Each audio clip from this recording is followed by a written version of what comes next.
La prestigiosa firma de joyería sueca Eva Adlin presenta por primera vez en España su colección de plata y lo hace en la joyería Argimiro Aguilar. Eva Adlin es una firma de joyería nacida en Suecia que lleva el nombre de su diseñadora, un personaje público en la escena nórdica. La empresa ha tenido una evolución fantástica y quiere intensificar su expansión internacional en España, una gran apuesta para la que ha elegido la joyería Argimiro Aguilar.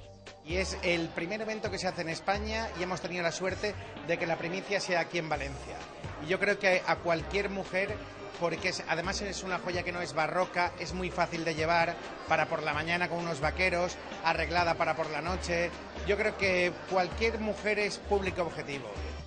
El evento fue inaugurado por el exfutbolista del Valencia Club de Fútbol, Joaquín Bjerklund, y su esposa Sara, distribuidores de la firma en España. Pues Eva Adlin es una firma sueca, una mujer, una diseñadora de Stockholm, que lleva 10 años diseñando joya.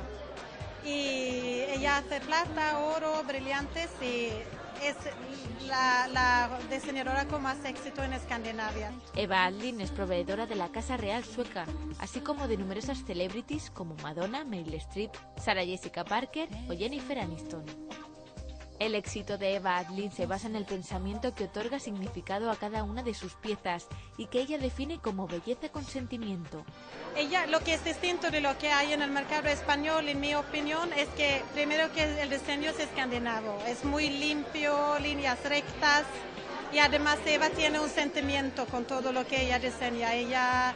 Su lema es Beauty with a Thought, belleza con sentimiento. El acto de presentación fue todo un éxito y la colección tuvo muy buena acogida entre el público valenciano.